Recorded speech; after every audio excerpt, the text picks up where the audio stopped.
What's up, positive bitches? How are we doing today? If you're hearing this episode, then you are meant to be here, so keep listening. On that Bitches Positive podcast, sometimes we will laugh. Other times, baby, we're going to cry. But we will always walk away feeling our most empowered, positive bitch self. That is, babe, in true connection with herself or himself. Shout out to the male viewers that are awakening in this season. That's right. On this podcast, we unbecome who we are not so we can fully step into exactly who we came here to be. Today, we are talking about intimacy. We're talking about sex, baby. We're talking about celibacy. We're talking about energy frequency. We are going to dive into it all because you know what? My body is a temple and not a hotel. Too many people are harvesting your energy, period, point blank. Too many people are treating you like you're a hotel. And guess who's allowing it? Not Martha, not Kristen. Unless your name is Martha or Kristen, you. It is you, babe. It is you.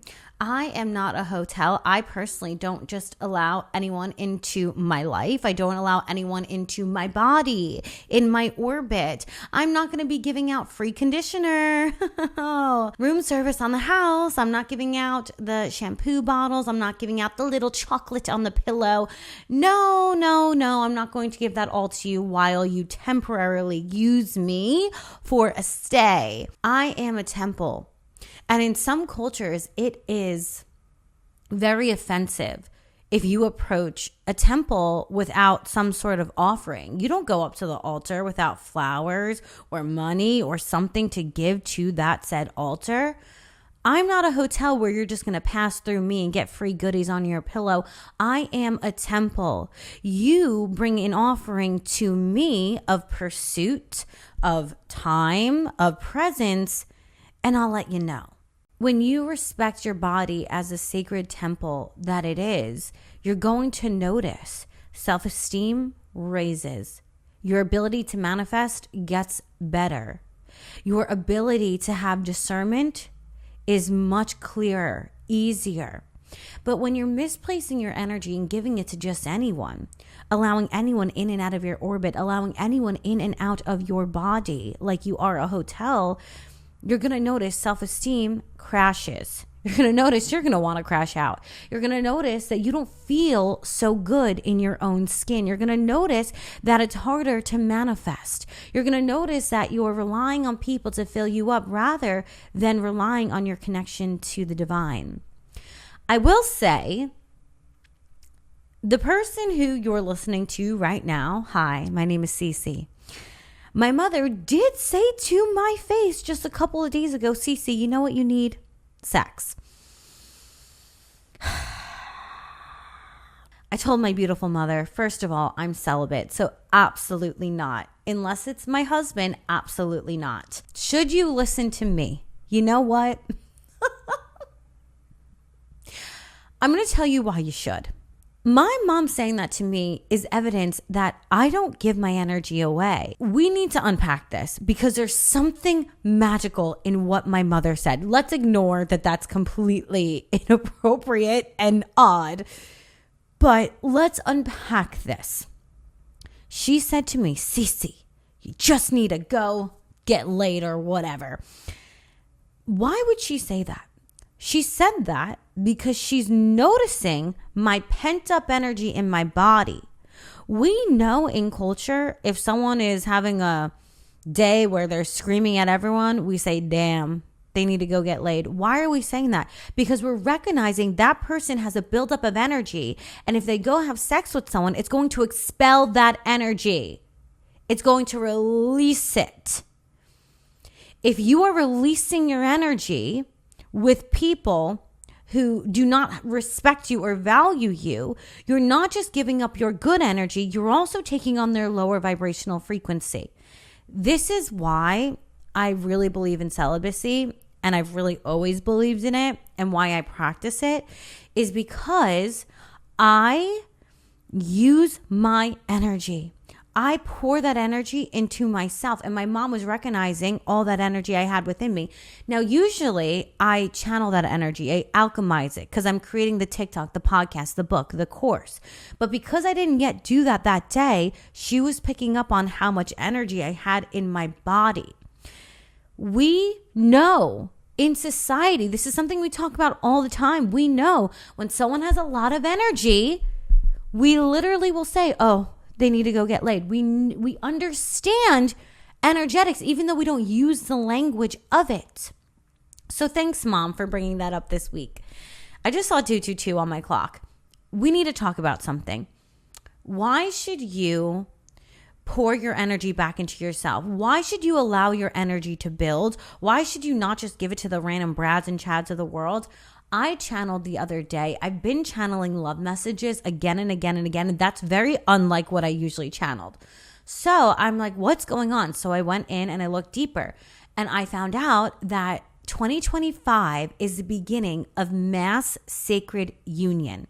The divine feminine has been doing so much work, inner work, since about 2020, and all of this inner work that divine feminine leading human beings have been doing has now surpassed a threshold, and it's triggered the divine masculine to now wake up.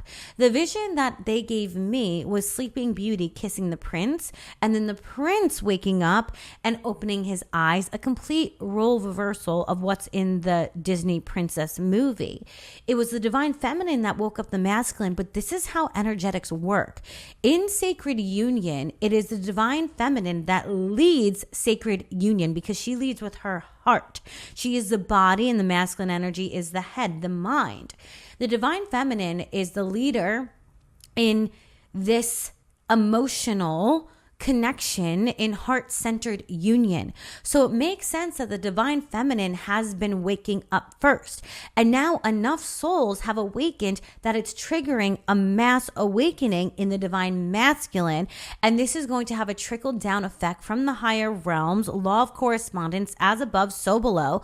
All change has to happen in the 5D first. Now that there has been changes in these higher realms, in the inner realms of us doing the work, masculine energies in large numbers are going to start to awaken. They already are. They're going to start to recognize higher levels of living, the importance of sacred union, the importance of having some sort of connection where you build either a business or a family. They're going to start to recognize this, and they already are. It is not the time to give up on sacred union and love. I know you're burnt out. I know you're tired. I know you're frustrated. But this is not the time to give up because we've just surpassed a threshold. You are 2 feet from gold. This is the year higher relationships, sacred union, unlike other relationships that you've seen, are going to form. This is not going to be like the traditional dynamics you've seen where I serve you in order to get served back. It's very transactional. This is going to be love that's rooted in devotion. I'm honoring the divinity within you, and you're honoring the divinity within me. I'm honoring that God flows through you, and you're honoring that God flows through me. It's a higher level of love. This is not the time to give up on love. What can we do then to prime ourselves for this sacred union? Hold on to your energy. Hold on to your energy. Let your energy build. Do not be giving it out to random people, because then your vibration gets tampered with, because you're worried about the people that aren't for you because they're treating you terribly, but they're treating you terribly because God is trying to remove them from your life. Let's understand what sex is. Sacred energetic exchange. Sacred energetic exchange. That is what sex is. It's like gluing 2 pieces of paper together and then trying to rip those pieces of paper apart. It's going to get messy, because when you engage in sex with somebody else, you're giving up some of your energy. That's why You're expelling, and we know sex does that because we say to people when they're really up here and intense, you need to go get laid, because we know sex expels your energy. The part that we don't talk about is that the energy we take on, if it's not someone who respects us and loves us and values us, is going to be lower in vibration, and then it tampers with our thought forms. It tampers with how we feel about ourselves, and then we become reliant on people who are not meant for us. The more you are intimate with someone, the more likely you're going to become emotionally attached to them. Is the person that you think you can be friends with benefits with actually someone you want in your life? Do you want to risk becoming emotionally dependent on them? I don't care what you tell yourself. I don't care how strong, how independent you think you are. The body is a body, and it does a thing where it gets emotionally dependent on the people it is intimate with, especially if you're a woman. Don't yell at me. Yell at the chemicals that are produced in your body when you're intimate with them. It's not my fault. I am simply just the messenger. I am the messenger. Get over it. Okay. Society, really tells us, sleep with everyone. But then I look around and everyone's on antidepressants, anti-anxiety meds. Society tells us, binge drink, eat the unhealthy food, poison yourself. And we're supposed to be like, yeah, woo, okay, great. You need to think for yourself and reflect on your life. Is what you're doing working for you, or are you depressed, anxious, and miserable? Take a second to think and reflect. I recently was on TikTok and I was hearing these, I guess it's from Emma Chamberlain's podcast. Emma Chamberlain is a YouTuber and now she's a podcast, I guess. And she was talking about how when she was in a relationship with one of the Dolan twins, I think their name is, maybe Ethan, I don't know. But she was talking about how he didn't want a relationship and she did. And what would happen was, because she liked him and they were friends, they would hang out and it would always lead to them getting intimate because she liked him. She had feelings and she wanted to feel this sense of closeness to him. But he didn't want a relationship with her. And every time she would find out that he was intimate with someone else, she would get really upset. But every time they hung out, one thing would lead to another and they would be intimate again. He was getting everything he wanted. He wasn't just getting a cake. He was getting a cake. He was getting to eat it. He was getting a whole birthday party because he could sleep with her and then talk to anyone else that he wanted to. And she still allowed him to keep coming back into her life. And it really causes detrimental effects on your mindset and your body. I do just want to say, if you don't want to deal with a man who's a clown, stop going to the circus, okay? Have a boundary if you would. Someone using you as a whole is not a compliment. Someone that wants to sleep with you or thinks you're attractive is not a compliment. It's not. It's not. It's actually about them fulfilling their need for validation, fulfilling their physical need of whatever it may be. You have to realize it's not really a compliment. You know what a compliment is? Someone who values you, sees you, pursues you, creates a safe space for you, wants to study you and understand you. That's a compliment. Actually, that's the bare minimum. I just decided. What am I talking about? That's the bare minimum. That's the bare minimum. What would a compliment be? I don't know, maybe something your grandma would say to you. But you have to understand that someone just wanting to sleep with you, that's not a compliment. Wow, they want to get off for themselves? Awesome. Cool. Next. Anyway, we need to come to the realization that situationships are not a real thing. Society created situationships. Society creates a lot of things that aren't good. What? Situationships are not a real thing. We live in a sick society that came up with a sick concept. It doesn't work for people. That's why everyone's depressed and upset. You're not supposed to be creating emotional bonds with people that have no container. You're not supposed to be sleeping with someone, then hanging out with them, then getting bagels and coffee with them, but there's no strings attached. You're not supposed to be hanging out with someone, going on dates with someone, but everyone gets to see different people, and this goes on for months and months and months and months and months. This is not healthy. I don't care if a sick society normalized something. What do you want to do with your life? I personally am not participating. For example, I don't participate in taking random drugs off the street. Society does. Society loves random drugs on the street. I don't have to choose that adventure for my life. Society loves to have random sex with random people. I, however, don't need to choose that adventure. You don't need to be doing what everyone else does. Separate yourself from the sick herd, okay? Because you know what? When you put a rotten fruit in a bowl with other fruit, all the other fruit gets rotten. Get out of there. Get out of the bowl. Get out of the bowl and make your own lane. Creating these emotional and physical relationships with people that have no container, so they're allowed to talk to whoever they want, and then you find out they're talking to whoever they want, and then you get upset, but you're not allowed to be upset. You're not allowed to be upset because you're not in a relationship. This is a situationship. So you're heartbroken over someone who never even actually technically dated you. That doesn't make any sense. That's why everyone's going crazy. That's why. These are situation shits. They're terrible. And I see so many people go through them. And that's why I'm so passionate about it, because it's disgusting and it is going to ruin your brain. It's going to distract you from things that you need to be doing. They're able to disrespect you because you're disrespecting you. You're allowing this situation shit to go on. You're allowing them to come in and out of your life and your body. You're allowing them to have no boundaries and no rules for what this relationship is going to be. Unless someone is literally saying to you, I am going to court you. I'm not talking to anybody else. I want a relationship with you. Ask people what their intentions are. I was talking to someone and I asked them like, oh, do you want to get married? Do you want a relationship? What are you looking for? I don't know. Okay, we're done here. And I stopped talking to them because there's no point. I'm not going to go on a sailless sailboat. Imagine.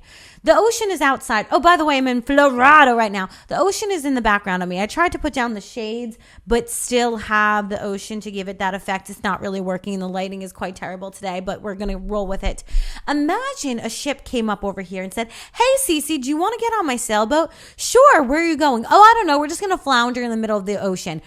Do you think I would go on that boat? Of course not. Why would I go on a sailless sailboat? That doesn't make any sense. When you enter into a situation, you're entering onto a sailless sailboat. It's not attractive to be with someone who has no idea what they're doing and what they want and where they're going. That sounds terrible. That sounds atrocious. That sounds like I'd rather step on glass. I'd rather step on glass that's 1,000,000 degrees. I'd rather step on glass that's also on fire. I'd rather step on glass that's on fire and wear a dress that's made out of glass on fire and walk 3 miles like that. At least I know where I'm going. I have a direction at play. I don't do rosters. First of all, how the hell do any of you have that much time? What? I barely have enough time to talk to my mother. And when I do, she tells me I have to go have sex with someone. Because that's normal. What? What in the dynamic is going on? Anyway, how do you have time to have a roster? If you have time to have a roster, guess who's not doing enough in their own life? You. Go to a gym, read a book, cook a meal, get a hobby, learn pottery, learn how to paint, do something with your brain. Did you know you have a brain in your head? Neuroplasticity. It can learn as you get older. You can create new neurological pathways and learn something. Learn a language. I don't know. Learn how to invest in stocks. Get richer. Get hotter, get wealthier. Do something with your time. If you have a roster, what are you doing? All these years, you're just giving your attention and your energy and your presence to Kevin, Bob, and Billy when you could have been building something. You could have been giving it to yourself. If you just want to spend your time getting prettier, I really don't care. As long as you're taking your energy and using it on yourself, I don't care. You can donate your time to a charity, bake a cookie for an old person's home. I don't really care, but do something with your time that's going to raise your self-esteem than just giving your energy to people who do not care about you. I think we're starving for God. There is a sort of ecstasy, and I have goosebumps right now. There is a sort of ecstasy you get when you connect to God. And I'm not saying when you pick up a Bible or, go to church. I'm saying when you sit outside and you cry to God, or you just say to God, God, I need to feel you. I need to hear you. Angels, please connect with me. Give me a message. Give me a sign. When you do that and you plug in, boots on the ground, there is a certain ecstasy you get from that. And I think a lot of us are trying to get the connection to the divine through people we're sleeping with. I think that we are idolizing relationship, idolizing intimacy, because we're thinking that's a doorway to the divine. And by the way, when it's a sacred union, when it's someone you deeply care about, it is. That's the tricky thing. It can be. But when you allow people who don't care about you into your life and you're expecting to taste divinity, and maybe you'll get a little taste of it, but it won't even be a teaspoon, it's going to leave you more hurt than helped. If you want to feel the divine, don't idolize a relationship. Don't idolize intimacy like that. True ascension is not through someone else. It's inward. It's not upwards. It's inward. If you want to feel that magic, if you want to feel the divine that you know is on this planet, you know it's here since you were a little girl, you know there's something special about love, because that's me. I've always been a hopeless romantic. I think love is the best thing on planet Earth. I would always say I don't do drugs. People are my drugs, because I thought the only way to touch the divine, to feel the divine, is through a relationship. That's why people get addicted to the love of it all, because it feels like a portal to the higher realms, and it can be when it's sturdy, when it's foundational, when it's real. It's not a portal to the divine when it's you convincing yourself that the man who's breadcrumbing you is somehow going to marry you. That's just going to hurt you. You don't have to be sleeping with these randos in order to feel the divine. What you're addicted to, I personally believe, is trying to get connected to the divine. There are other ways you can do this. Meditation, automatic writing, where you just write and say, God, give me a message. Just start writing and see what comes out of your mouth. See what comes out of your pen. You can journal. You can just go out into nature. Spend time in prayer. There's other ways. One of my favorite things to do to connect to the divine is go to this chapel near my house by myself when no one else is there at a weird hour and just kneel in front of the tabernacle. It feels so beautiful there. And I just tell God everything. And I always end up changing my prayer when I'm there. I'll go asking for X, Y, and Z, and then I end up asking for patience so that I can be in accordance with thy will instead of my will. And it's so funny. Every time I go there, I'm praying for one thing and I end up praying for the patience and the strength to withstand the current season I'm in, because there's medicine in every single season. But that's one of my favorite things to do. The reason it's so important to allow your energy to build instead of just giving away your energy all the time is because you have to understand there are people in this world that some people call energy vampires, but really what they are energy harvesters. Women used to harvest in the woods. They would pick the berries, they would pick the bark, they would pick the plants, they would pick out different herbs for medicine, because nature freely gives us these tools and they are there through God so that we can use them to exist with on this planet. The problem is now the divine feminine is being harvested. Women are being harvested, and sometimes men too.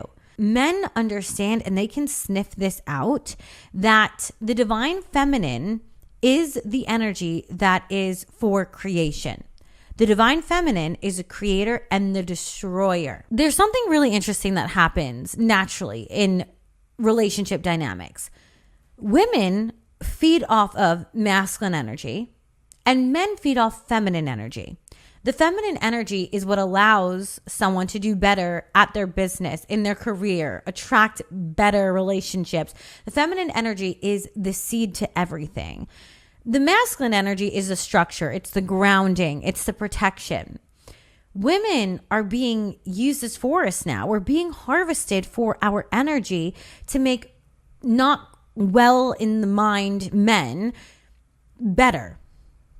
Men are, and I'm not going to say all men, but men who are in their wounded energies are using women for their feminine energy. so that they can do better in their business, so that they can attract more women, so that they can feel better about themselves.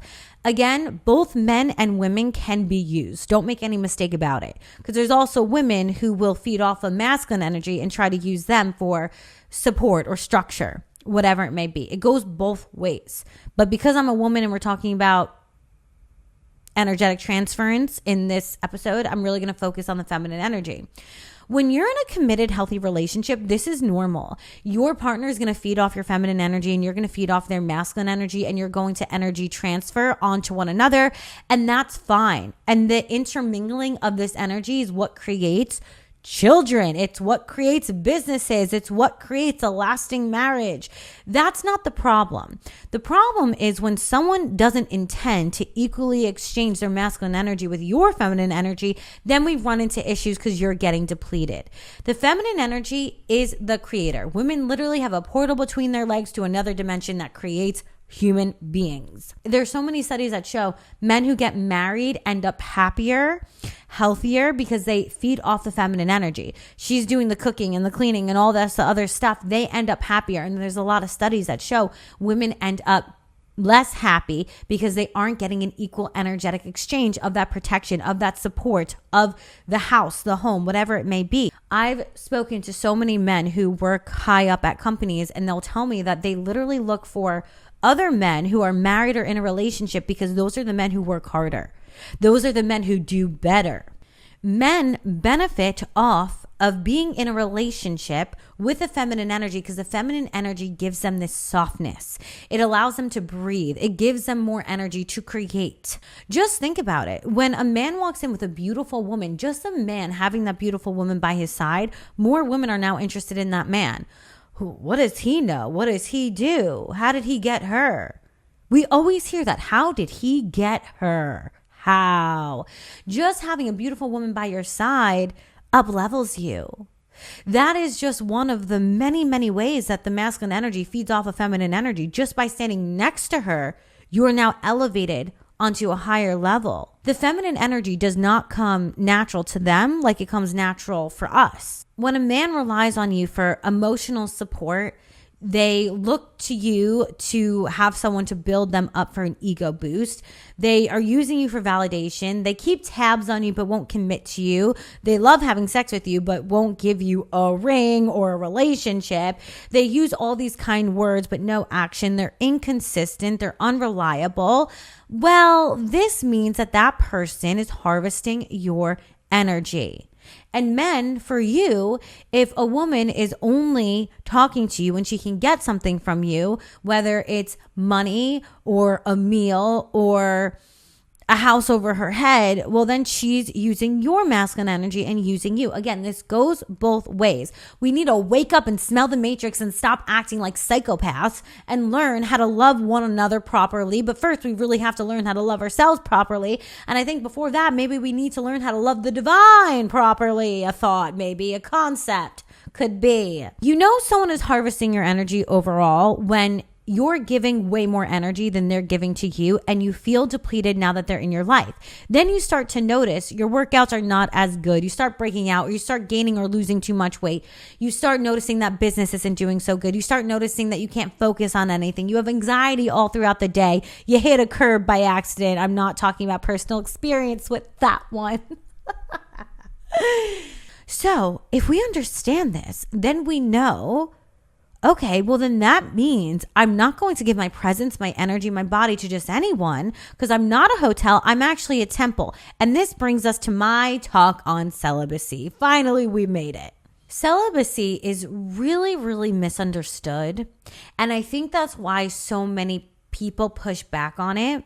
Society has told us, oh, you're celibate, you're a loser. There must be something wrong with you.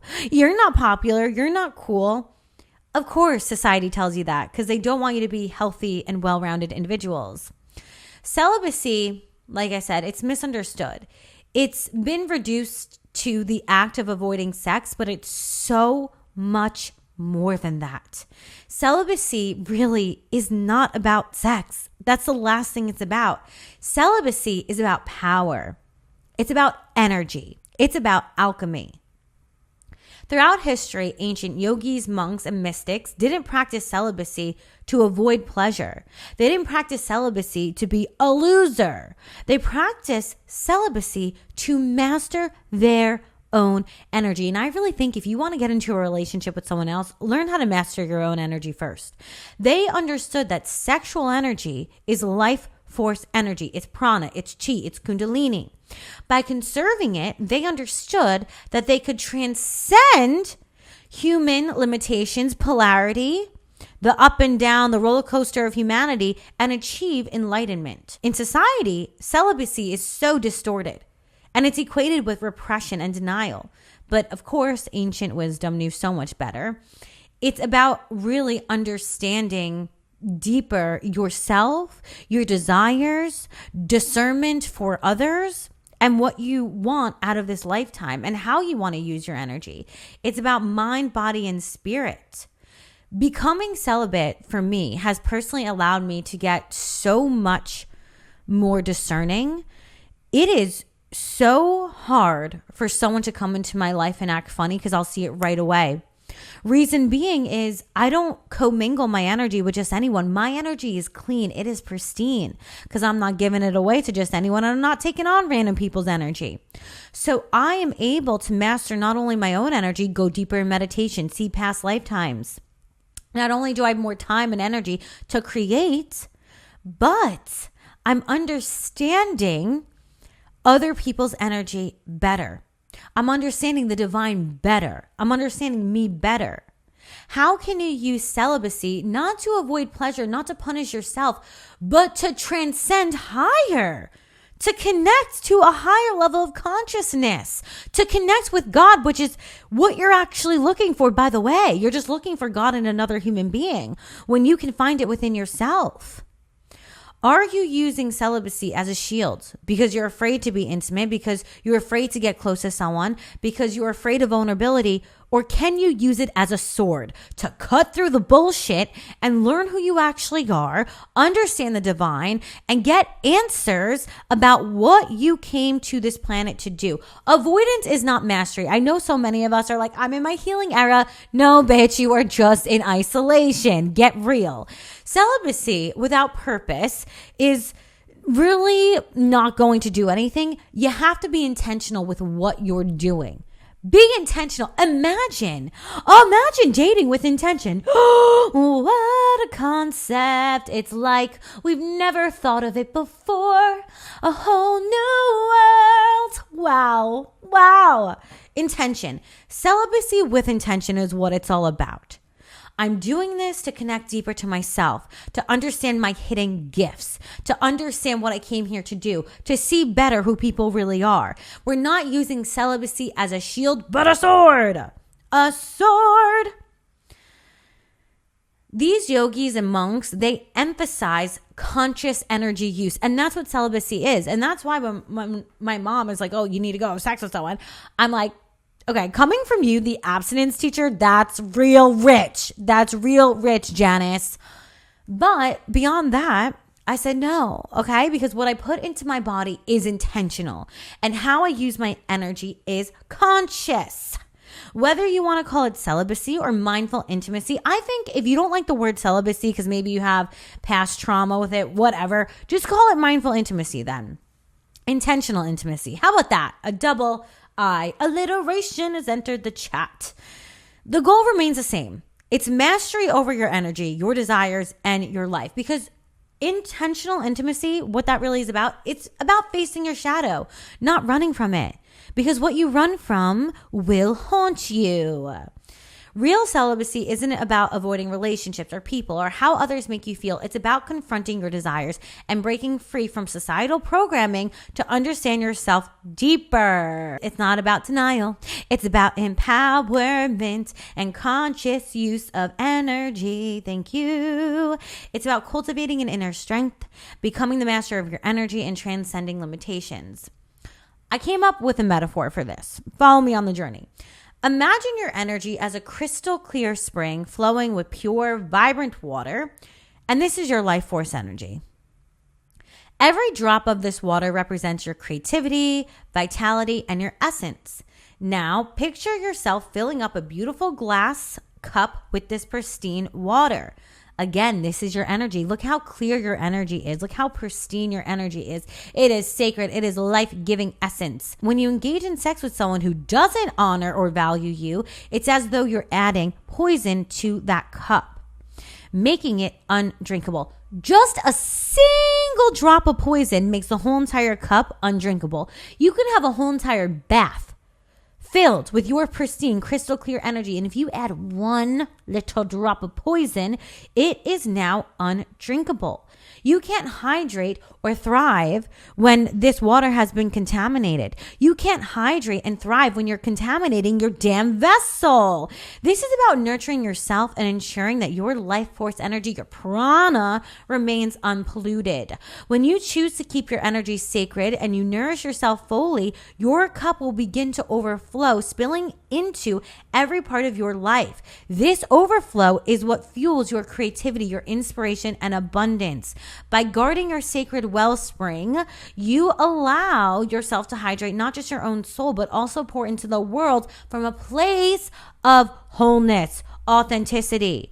Do you get it? When you don't allow your water to be contaminated, you then fulfill yourself up so much, you have so much pent-up energy that you begin to overflow into creative endeavors, into passions, into finding your purpose. But if you're sleeping with everyone and their father, you're not going to have enough energy to figure out what your purpose actually is. Do you understand it now? When you keep this water clear, you can hear yourself, you can hear God, you can hear your angels, and you can see other people's bullshit from a mile away. I am not allowing poison into my life because no one is allowed to erode my intuition. I don't care. I don't care. You're not going to mess up my life for me. At the end of the day, your body is a temple. And if someone is not approaching you with an offering of pursuit, of consistency, of pure love, authenticity, actions matching their words and words matching their actions, they are trying to use you as a hotel. And you are not a hotel, right? No, you're not. You are not. And this is not about shaming or disempowerment or avoiding sex as evil. It's not that. This is about, bitch, you better learn how to use your energy or else other people are going to harvest it. You better learn how to cultivate and alchemize your energy or else other people are going to use it for you. You better learn how to take your energy and build with it or else someone else is going to use it and build a better life for themselves and leave you out of it. You need to learn how to use your own energy. And listen to me when I say, when you find a good partner and you and that partner are vibing and it's an equal energetic exchange of love and wholeness and whatever, let that energy flow, girl. Let it rip. Let it flow. Let it go. I don't care. Because then there will be an equal energetic exchange, and that's fine and dandy. We're talking about you're not in a committed relationship. There's no sign on the horizon of where it's going, and you're maybe in your single era, your forest fairy era. I don't know. But there's no commitment, so commit to yourself. I have nothing else to say. I'll see you in the next one. I love you. Bye. Oh, actually, the sparkle in me honors the sparkle in you. Bye. Mwah.